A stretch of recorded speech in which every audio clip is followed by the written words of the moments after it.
In this episode, we're headed to Bonaire to do some shore diving. If you've never done shore diving before, you're probably used to boat dives, which are fantastic in a lot of ways, but there are quite a few differences between boat diving and shore diving, and definitely pros and cons for each. We're not claiming to be experts at shore diving. We are definitely still learning ourselves, but we wanted to share the knowledge and experience that we do have to those of you who haven't done much or any shore diving and show you how amazing it can be, especially on Bonaire. In this video, we're going to focus a lot on our experiences with scuba diving, but if you want to watch all of our adventures in Bonaire, including some diving, but also all the great food we had, our crazy day at the Donkey Sanctuary, highlights from our resort, and all of our other adventures on the island, check out our Best of Bonaire video out on YouTube now. We're going to start out by talking about some shore diving basics, then we'll hit the pros and cons of shore diving, and we'll finish up by showing you some great video from each dive site we visited. Unless you're going to do shore dives at your resort all week, which you can do, you're going to need transportation for all your stuff. There are quite a few independent rental car companies on the island, and you can also rent cars through a lot of the resorts. Rentals are super cheap in Bonaire. We rented a truck for $30 per day. We stayed at Delfins in one of their oceanfront rooms, and we got our gear and tanks at Dive Friends Bonaire, which conveniently has a drive-thru and a dive shop right next door. We are here at Dive Friends Bonaire, signing in for the week, getting our night trucks, unlimited night trucks for 6 days, getting our gear, finding out what the deal is with red and green and yellow zones. Yep. That's all I can think of. Okay. Just a bit to head out for our first dive, but man, I had to get a shot of this water. It is gorgeous out here. Check this out. This is the view from our room at Delfins.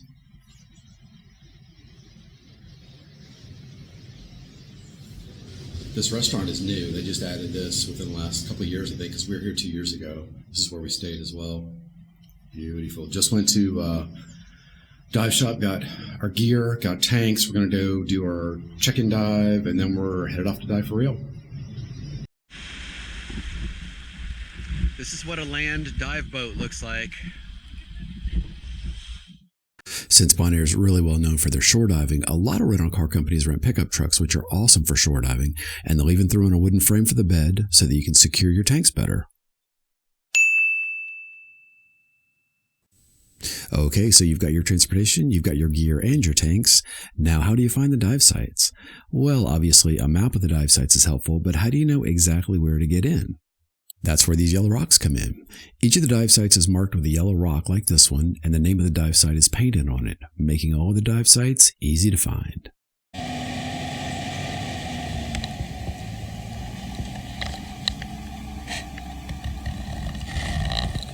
Mark, what dive is this going to be for you? This is going to be 200. Woohoo! At Andrea 2. Oh, how about that? That's why I chose 2. Yeah. Big bump. Oh. Told you. Alrighty then. Let's spin her around, back her up, check out our dive sites. There's the entry-exit marker.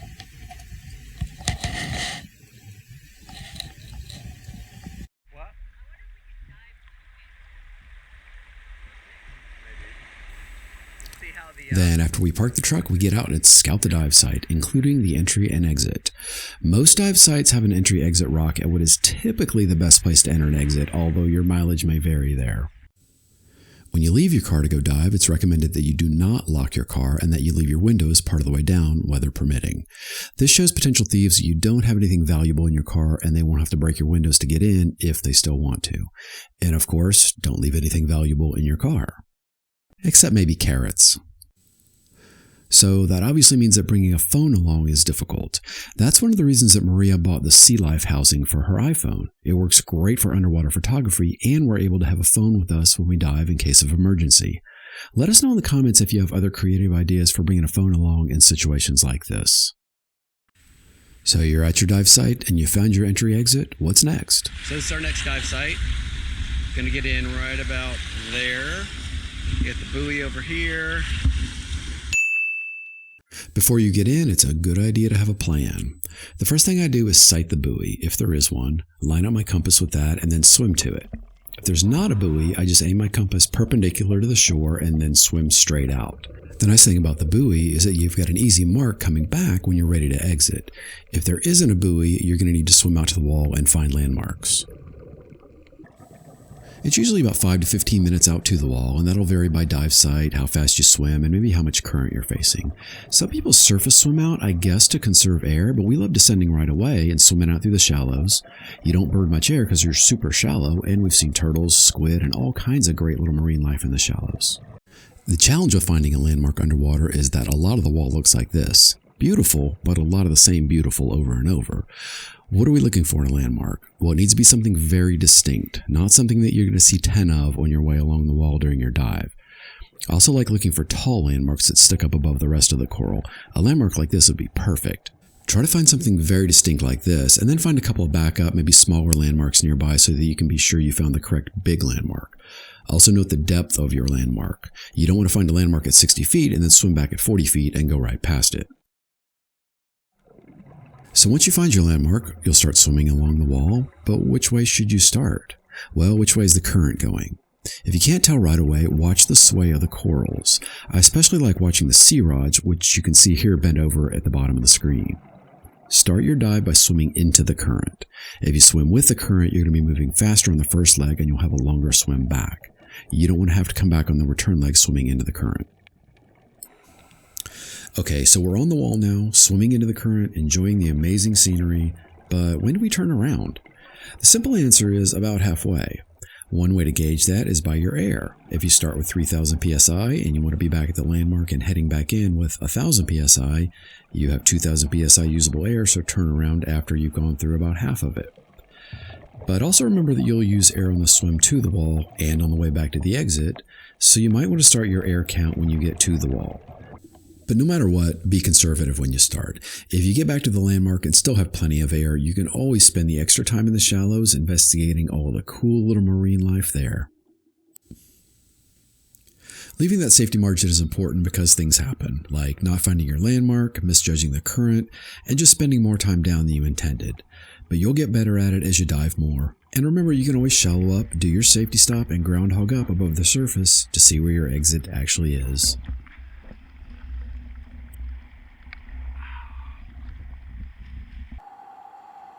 Okay, so those are the basics of shore diving. Now let's talk about the pros and the cons. And let's start with the cons. Maybe some of these are the reasons that you haven't been shore diving yet. First, it can be intimidating. All that stuff that the boat guides and crew do for you before, during, and after the dive, that's all on you when you're shore diving. That includes dive planning, navigation, maintaining your gear, and a lot of other things. As a certified diver, we should all be responsible for ourselves, but it sure is nice to have the guide plan out your dive, then you can just jump in and follow them until it's time to surface. Entering and exiting from a boat can have its own challenges, but it's usually pretty straightforward. Shore diving entry and exit presents its own very unique challenges. Looking a little more sporty out here today. Oh shit. You okay? Yesterday, though, and we've been to Bonaire before, we've done these same sites before. We've done Salt Pier before. Salt Pier was our second dive. Our first dive was our checkout dive at Delfins, which is where we're staying and where we rented our tanks and everything. We decided, okay, we're gonna do Salt Pier. And everyone had been saying how the current was different, right? It's kind of like what it is on the East Coast normally. Yeah, there's surge coming onshore pretty good, so there's waves, so there's not really much current going north or south, which it usually does, but it's just coming, the surge is kind of coming straight onshore. Yeah, so we get to Salt Pier. We're looking, trying to find a good entry point. I think I found one. Sandy area. It's away from where everyone else is. You know, everyone's going a little further down. I'm like, I don't know why they're not coming in this way. We get in, boom, Mark face plants pretty much. I'm like, are you okay? I can't even show you all the cuts on my body. Oh, yeah. Cuts on my legs, on my feet, on my hands. We'll save that for later. So he gets back up. I'm like, okay, let me attempt getting in. I'm like, okay, I'm doing okay. Boom, I eat it. And then I'm like, just, my body's rolling around like I'm on roller skates there. I mean, my legs are cut up, my elbows are cut up. They're more visible on Mark for some reason. So yeah, we decide, nope, this entry point is not gonna do it. We get out, we start walking to where everyone else is. Dripping in blood. You know, along the way. And there's like 2 girls sitting in the back of the pickup truck just laughing at us the whole time we're trying to get in. Walk by and go, man, it's rough out there. And they're like, yeah, it is. So we see, or Mark sees a group of divers, and he's like, any tips on, you know, entry? What did he say? I didn't hear. He's like, just right here by the sign. Yeah, right. So, and it really was much easier to get in there. And that's another challenge with shore diving. Any scuba diving is fairly physical, but with shore diving, you're gearing up at the truck, then walking to the beach, then through the surf over rocks, which can sometimes be pretty tricky, and then doing it all again at the exit. You're also hauling and rinsing your own gear all week and swapping out tanks at the dive shop all week. And although this can happen with all diving, sometimes things don't go as planned, and maybe it seems to hurt a little more when you put so much work into it. That's where we're going. We're down at the very southern tip of the island. And with the weather conditions the way they are right now, it seems like a pretty good time to dive it. Because, I mean, the waves are not nearly as bad as we've seen them down here. I mean, we've only been here once before, but they were just crashing on shore. So this looks pretty decent. All right, so here's how the dive at the lighthouse went. And to preface this, when we pulled up, we saw 2 people walking from way down to the east back to their vehicle. So I knew that the current was pushing them from east to west, right? So we got in. Entry actually wasn't too bad. The waves weren't too bad. We, got in, got geared up, and swam due south for a while. We were kind of crab walking, right? We were kind of like swimming into the current, but moving due south, right? Because the current was coming from the east. And I didn't think it was too bad getting out there. And we got out to the wall, and it looked beautiful. I'm like, oh God, I can't wait till this drops off. There's nobody out here. Yeah, a ton of like sea whips and sea fans. Huge sea fans. But we got onto the wall, and maybe 40, 50 feet deep, and it was just like we weren't doing 100% of what we could fin, but we were like 80, 75% and just not moving. So we had to just kill it, right? And so we swam back up and got back out, and now we're in the pool having a drink. So what do we love about shore diving? Well, first, you can make your own schedule. We don't play by the rules. You don't have to get up at the crack of dawn to meet a dive boat if you don't feel like it. 6:30 a.m.-ish in the morning. You can do late afternoon dives. You can do night dives every night and without 6 other people constantly bumping into you. You can skip a dive if you don't feel like it and not worry about the money you've spent booking that dive. You can stay down for as long as you want, move as fast or as slow as you want, and stay at whatever depth you want, obviously within your no-deco limits. There's just a tremendous amount of freedom when you're shore diving. The other thing that's great about shore diving is that you can choose your own dive sites. You can do the same sites over and over, or you can do a different site every time. Because we stay at Delfins, which is on the southern end of the island, we go to the south dive sites a lot and really enjoy them. The southern sites are a little less crowded, they have some great beaches, usually fairly easy entries, and there's good topography and marine life below. The north does have the iconic dive sites like our Thousand Steps and Carpata, and the hilly, rocky topography in the north is really pretty and gives you some great views. Another great thing about shore diving is that it's typically less expensive than boat dives. I think we paid about $700 per person for unlimited nitrox for 6 days, and I think we did 14 dives each during that time. But the best thing about shore diving is exploring on your own and the great sense of accomplishment you have when you come up from an amazing dive and you know that you made that happen. Are we diving it? I think we are. Okay. Do it. East side. We're going to try this again, round 2. See what happens. We just finished doing the lighthouse. How was it? It was so calm. We're doing a little bit of surf. Yeah, we're doing some surf getting back in, but it was so calm. There's like no current down below. It was beautiful. Visibility was good. Let's see if we can make it out of here without getting banged up. So there are some things that make shore diving a little more challenging than boat diving. It can be intimidating, going out without a guide and doing all those dive guide things yourself.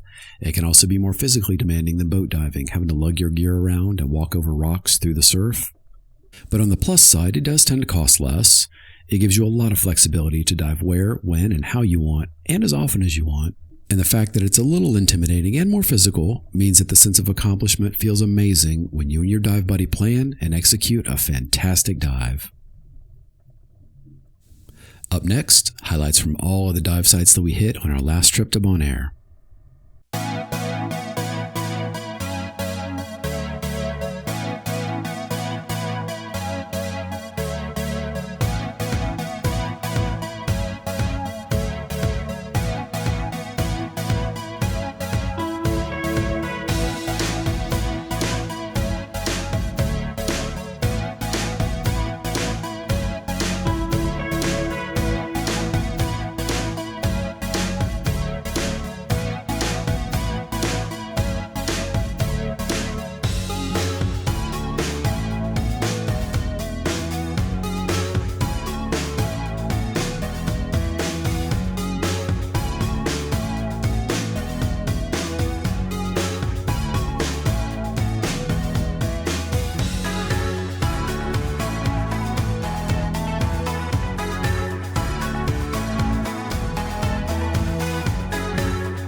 Hi, babe.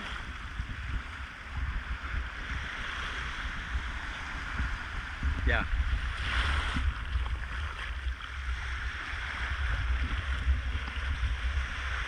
Really red right in through here.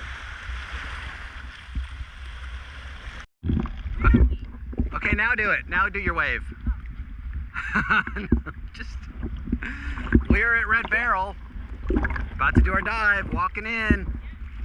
Much easier. Yep.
it.